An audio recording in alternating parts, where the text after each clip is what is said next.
Hello, Lester Wilkins with Blue Water Home Loans, and this is Abigail Faith. She's my 7-month-old youngest daughter. I have 4 beautiful children. I have Andrew, who's 10, Emily, who's 8, and Hannah, who's 4. And I love my children and my wife very much. So home security is an issue that's very near to my heart, and that's why I'm going to use this video blog today to share with you some tips that I find very important in protecting our home and keeping it secure. The first tip I'd like to share with you is to keep your entrances well lit. It's very important to have illuminated entrances, and that will help secure your family and keep them safe.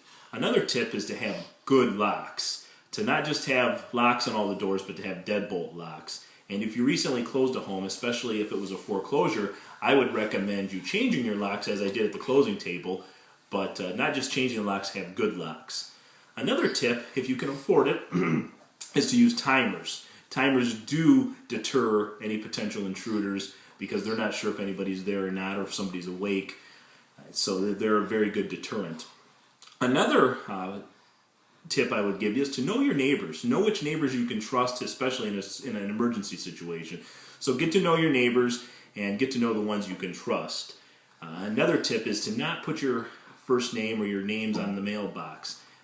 And also don't share your private information such as your address or when you're going on vacation on social media sites like Facebook. That's another important tip. Keep your information as private as possible. I also would, pretty obvious, but I also would make sure you check who's at the door before you answer it. If you don't have a peephole or a window, just call out to ask who's there and make sure it's somebody that's welcome to your house. Another tip is to not hide your extra key in an obvious location. The little plastic rock outside the door, I would not hide it there or underneath the flower pot. It's a nice idea to have an extra key, but I would make sure you put it in a very inconspicuous and unexpected location. Lastly, I would never give personal information or commit to anything on the telephone. If it's a legitimate offer, they'll be more than happy to send it in the mail. Otherwise, I would make sure I just decline the offer. So those are some tips that I find and have read that have helped me and my family, and I hope that they help you as well.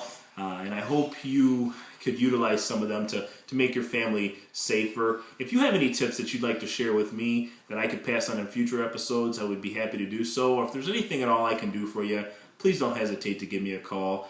810-987-1200. And until next time, I hope you have a great day.